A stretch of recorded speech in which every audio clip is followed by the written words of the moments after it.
Amen. Acclamez le Seigneur plus fort. Acclamez le Seigneur. Fais-le bien, acclame encore, acclame encore.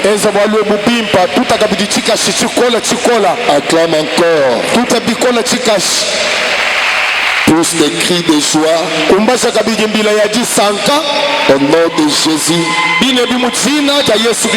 Tous les cris de joie.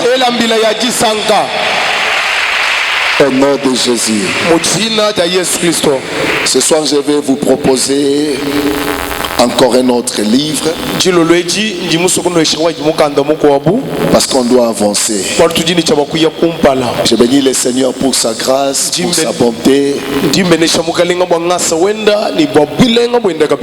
Et je salue l'église du Seigneur au nom de Jésus. Et tous les hommes de Dieu, je vous salue. Merci beaucoup. Au nom de Jésus. Nous sommes dans le livre de 1 Samuel, 1er Samuel chapitre 18. Nous lisons le 30e verset. Nous allons nous tenir debout pour honorer la parole. Élie dit alors à tout le peuple, approchez-vous de moi. Tout le peuple s'approcha de lui. Et Élie rétablit l'autel de l'Éternel qui avait été renversé. Et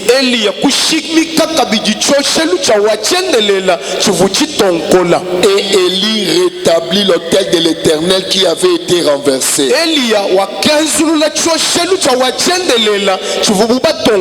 Si tu as un stylo, tu vas me souligner ça. Et Élie rétablit l'autel de l'Éternel qui avait été renversé.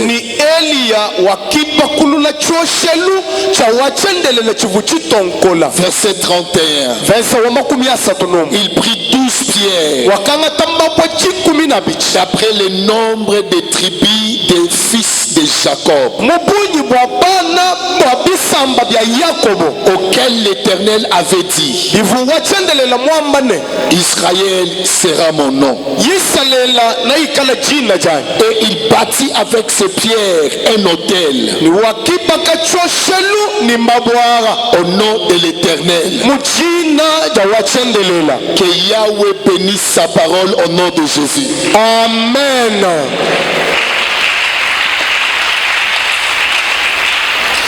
Amen. Amen.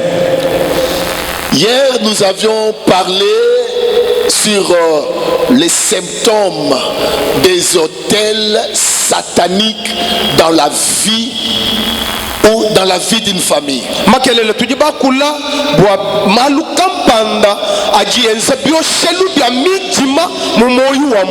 Souvenez-vous, quand nous parlons des autels,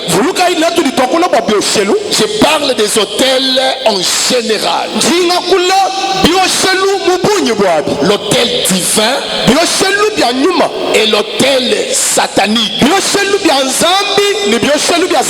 Et tous ces autels, oh my God, tous les esprits ont besoin d'un autel pour descendre. J'étais surpris aujourd'hui, je lisais Luc chapitre 1er. La Bible dit que comme le peuple était dehors, Zacharie, je crois, le sacrificateur, quand il priait le Seigneur, et l'ange était descendu, mais l'ange était descendu juste à côté de l'autel de parfum qui était dans le temple.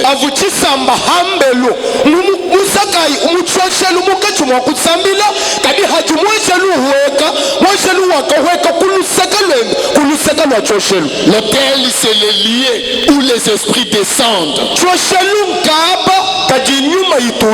C'est le lieu qui permet le monde spirituel d'entrer en contact avec le monde physique.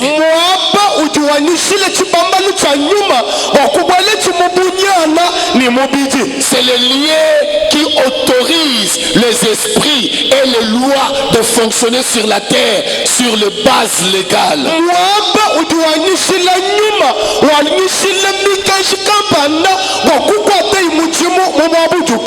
C'est un système, c'est une plateforme, c'est un lieu qui maintient et qui active les alliances.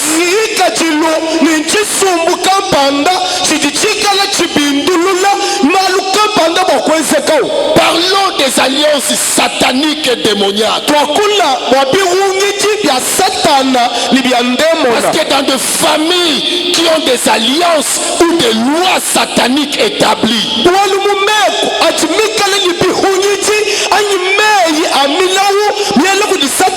peuvent aussi être identifiés par le schéma et la cohérence de tout ce qui se passe dans la famille.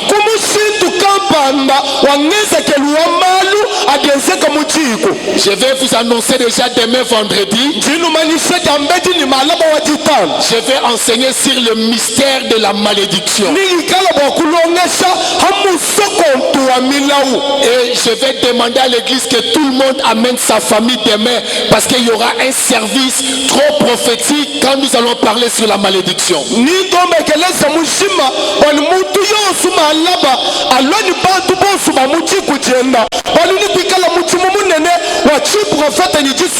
Je vais vous présenter la malédiction non comme des paroles prononcées avec des souhaits de détruire, tuer ou anéantir, mais c'est au-delà des paroles.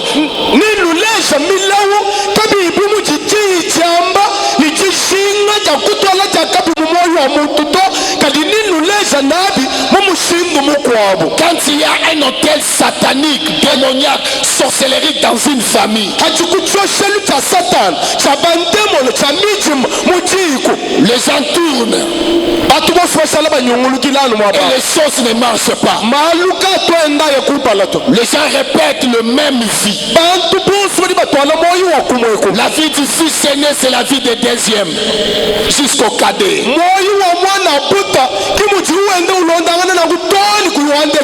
Je vais parler sur la stagnation et le retard dans la vie. La stagnation et le retard dans la vie. Je vous ai parlé sur ça. Je vous ai parlé sur la stérilité et le succès de courte durée.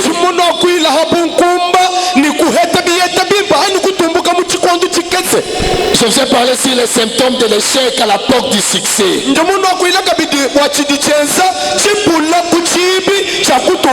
Je vais ajouter 2 ou 3 points et nous allons aller dans un autre chapitre. On va aller dans un autre chapitre.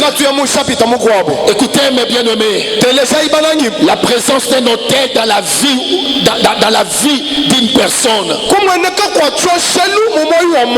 il y a ce que j'appelle toutes sortes de perfections sexuelles et d'immoralité.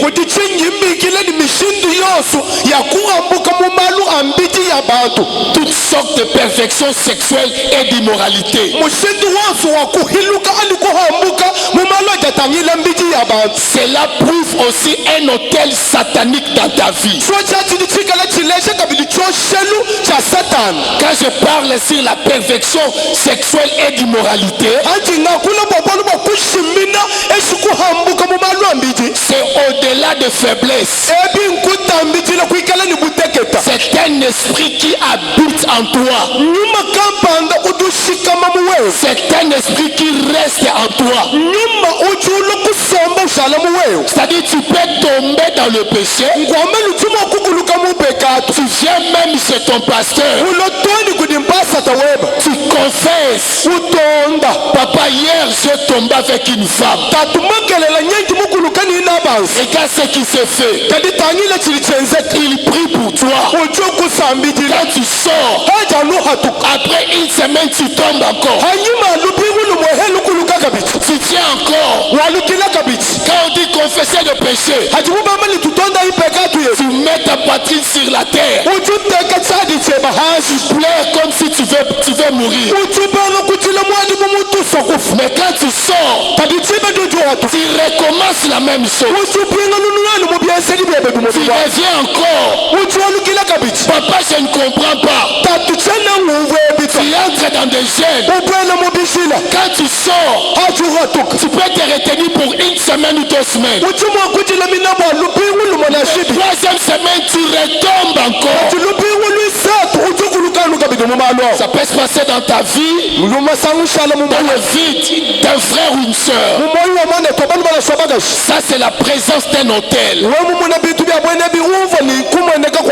Le problème ce n'est plus encore d'aller dans le cure-dent pour confesser. Le problème c'est identifier la puissance, la main spirituelle qui dérange ta vie et détruire cet autel.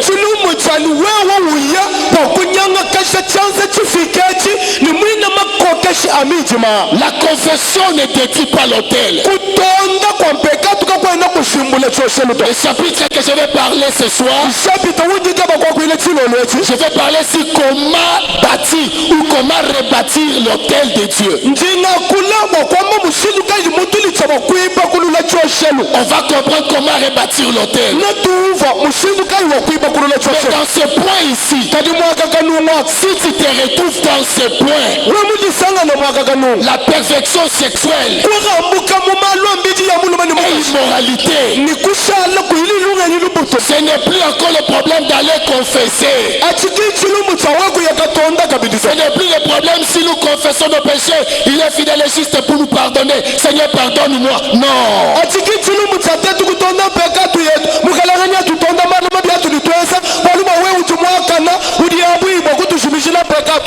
C'est le problème de détruire l'autel qui détruit ta vie, ta destinée. Parce qu'il y a un autel satanique qui alimente le péché en toi.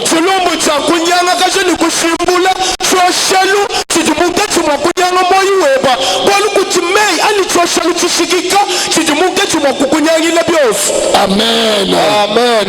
Amen. Amen. Amen. Amen. Et vous allez remarquer encore dans des familles qui font des enfants infirmes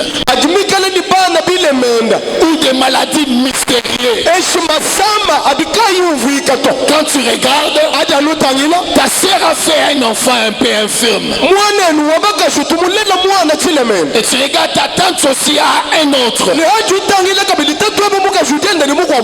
Peut-être ton frère aussi. Sache qu'il y a un esprit dans la famille. Ou des maladies mystérieuses. Il y a des maladies mystérieuses qui se répètent dans la famille. C'est-à-dire que ta maison est devenue comme une pharmacie.